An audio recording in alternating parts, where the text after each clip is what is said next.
All right, everybody. Thank you for your patience. Appreciate you waiting around.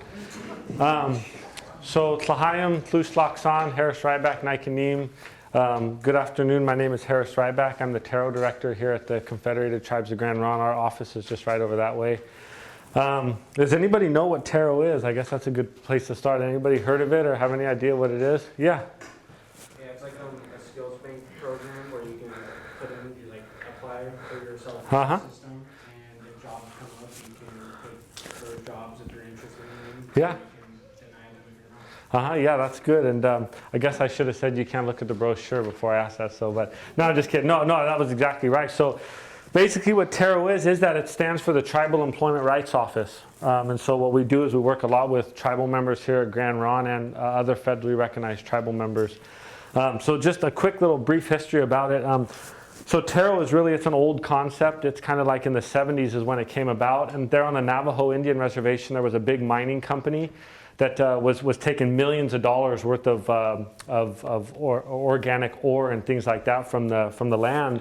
And there wasn't one Navajo tribal member that was working for that mine. It was just other people that were working for that mine, but it was right on their reservation. So that's kind of what sparked the idea of why is that, and is that going on other reservations in the nation? And there was work going on the reservation, whether it's a store, like even a Safeway operating on the reservation, or if it's a mining company or construction work. So that's kind of what brought the idea of TERO to life. There's over 300 TEROs in the nation, and in comparison, Grand Ronde is a fairly young one. We've been around since 2013.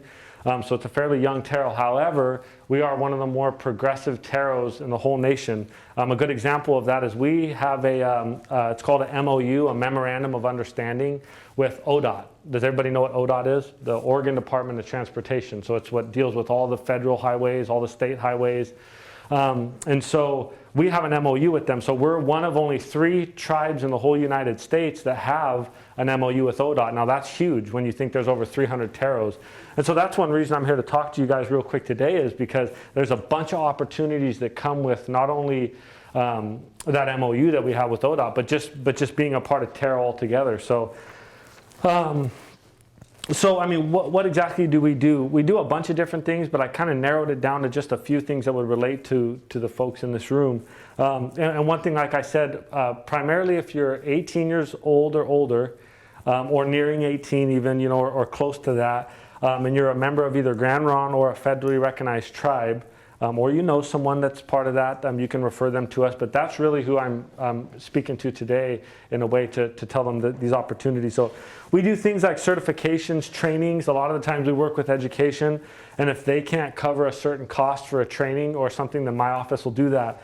Some examples of some stuff we've covered is like the emergency management technicians, the EMTs, CNAs, certified nurses assistants. We've done coding. I'm sure everybody knows about coding websites and things like that. We've funded some coding boot camps through an entity that works with like Amazon and Google and things like that. So there's a lot of opportunity there with just individual training and funding.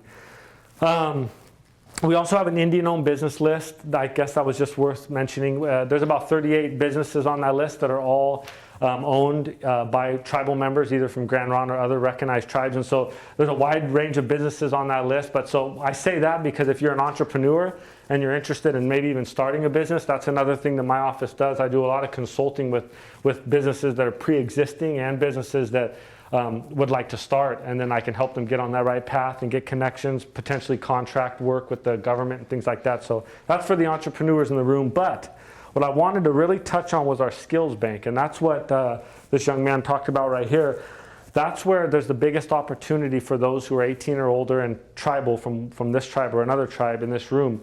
And it's just a reality. That's what I love about what I do is there's no hoops to jump through. There's no silver lining you have to try to look at. It's real simple, and here's the process. Well, let me back up real quick. So there's ODOT projects. And a lot of these projects are construction, and these aren't limited to men or women. They're open for men, women, anybody interested. But construction, flagging, paving, bridge work, excavation, and that's on kind of the ODOT side. But tribal projects as well. If you're through our office, you get on these tribal projects, such as We just got done roofing the elders housing. We did all that. The powwow arbor, if you've ever been to the Grand Round powwow, the powwow arbor, the plank house, that's all a TERO project. Casino, tribal buildings, we're remodeling the casino hotel, that's all tribal TERO. And when I say it's a TERO project, that doesn't mean I'm overseeing the project as far as working. I'm working with contractors who are hiring people through TERO. So if you do get dispatched out on these jobs, you're not an employee of mine. You're not an employee of the tribe. You're not an employee of TERO. You're actually an employee of the contractor that's doing the work. So that's a little bit of information that's important to know. But back to the skills bank. So here's just how it looks. There's applications there. So you fill out an application and you turn it back into our office right here in HR or in the Employment Services building. If you have any questions filling it out, call me. You can call my secretary, administrative assistant, any of that stuff, and we'll help answer questions for you because we don't want that application to be a barrier to you getting into the program. But simple as this, you fill out an application, you bring it back, and then you start the call-in process. And that's how we, like he said, that's how we dispatch people out to these projects. And what happens is you fill out your application, you submit it, and then you start calling in. It's 879-2188. You call into that number and say, hey, this is John. I just filled out a skills bank application and I'm calling to see if there's any work. And you do that 2 to 3 times a week if you're unemployed. I mean, if you have enough time to make these calls, make them 2 to 3 times a week. And we keep a call log. And then that's when these jobs come up, which they're continuously coming up. We have about 20 projects right now. As needs come up, then we look on our call log, my compliance officer does, and he says, okay, John's called 6 times in the last 2 weeks. He's now our priority to get out on a job. So that's how that works. Fill out the application, turn it in, start calling in. And then we'll call you and say, can you report to work on Monday? Can you report for an interview? And so with that said, here's the fun part. And sometimes this is the part that's hidden, but it's the pay. These jobs pay very, very, very well. And that's why I'm always trying to get this in front of the membership. And I'm really happy to be in front of the folks that are your age, because this is important for you guys to know that if you don't want to go the college route, I'm completely all for the college route. I've been there and done that. I spent a lot of years in universities, and then I work closely with those that do that. But our program offers, the Skills Bank specifically, offers a different route. If you're not interested in college and you want to get into the trade programs, apprenticeship programs, any of that, you can come to TERO. But so the pay. So this, I just pulled this off of a recent council update I did. So it's not super up to date, but it's a couple months back. But on the ODOT projects, the lowest paying job we had out on any ODOT project was $32.94 an hour. Does anybody know that that's well above minimum wage? That's a really good living wage. And we have people that are young, they're 18, they're 19, they're 20, and they're out on these jobs, and they are making $35 an hour. And it's just a reality. And then you go all the way up. We have a carpenter that's making $42.16 that we dispatch out to, and that's kind of just normal standard process for us there at TERO. Those aren't numbers that are astounding. Then on the tribal side, they're a little less because they're not what's called a prevailing wage job. That's what's so neat about having this relationship with ODOT, is these jobs are prevailing wage, it's called, which means you have to pay them a certain amount of money when folks are out on these jobs, and that amount of money is usually very high. And I could get into the details on why that number is so high. But on the tribal projects, it looked like the lowest paid we had was $20 for a laborer.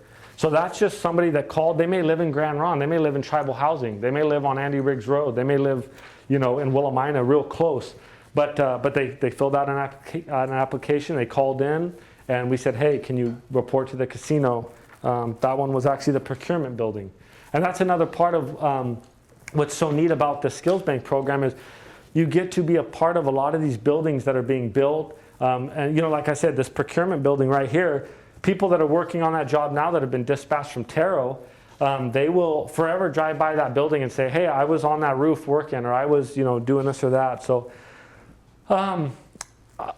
just to wrap it up, I do want to say I think it can kind of be overwhelming sometimes when I talk about all the opportunities we have at TERO. It can almost get in a way that you don't know where to start. But like I said, the best way to start is we have our number on the brochure there. Feel free to call that number and ask any questions. Even if you're not tribal, Even if you're not tribal, give me a call and I'll try to help you find some work. I can't put that same level of that stamp of a promise onto getting you onto these ODOT projects, but I'll try to work with you in some way or another, because that's really my goal too, is to help the community and the tribe. But yeah, and the one thing I wanted to add was that we'll never send you to a project that we don't feel you can do. And that's what I think is important. We will never, if you come and sign up for our skills bank, we will never send Jake out to a project to be an equipment operator if he's never operated equipment before. Because we don't do that, we don't want to set folks up for failure that way. So we have a lot of people that come in and say, I've never done any work. I've never held a hammer, I've never poured concrete, I've never worked on a bridge, I've never done any of that work.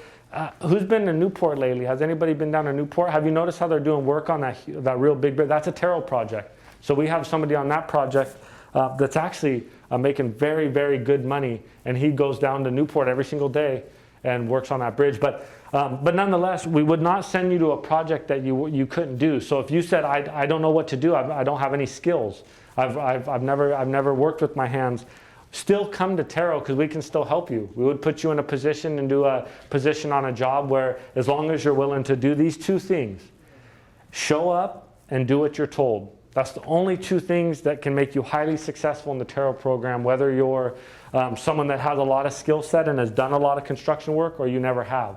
So if you can do those two things, that's significant for you to be successful in our program. So with that said, does anybody have any questions right off the bat? I know, like I said, it's kind of a lot I just threw at you, but does anybody have any questions at all that they have regarding how to get into TERO or the opportunities? No questions? Okay. So Harris, it starts when you're close, right at 18? Yeah, so that's a good question. So 18 and over. Yeah. And that has a lot to do with just kind of what these contractors, we work with a lot of contractors. They're the ones that are providing those opportunities, and that's their policy. And again, you would be abiding by all of their policy. That's something that I think people get confused quite a bit. They go, oh, I'm going to be out on this TERO job. And it is a TERO job. It's under TERO jurisdiction, but you're not a TERO employee. So that's something that's important to remember. But yeah, so you got to be 18 or older and a member of Grand Ronde or any federally recognized tribe. So I think we have like 50 tribes represented in our skills bank. We have 350 people in our skills bank. And of the 350, I believe about 50% are Grand Ronde tribal member. And then the rest are Seminole Nation from Florida, and from all over, Sioux from South Dakota, they're all over. So if there's no questions, then that makes my job easy. But if you have any questions at all, feel free to call. So, and then yeah, pick up a brochure on your way out. If you're close to 18 years old, or even if you're 15 or 16 and you'd like some more info. I was just going to ask, where if kids don't have any of these experiences like you talked about, if you start them off in something that they can do, sure, and they start building skills to where they progressively could learn more on the job, and maybe jobs down the future can lead into other things.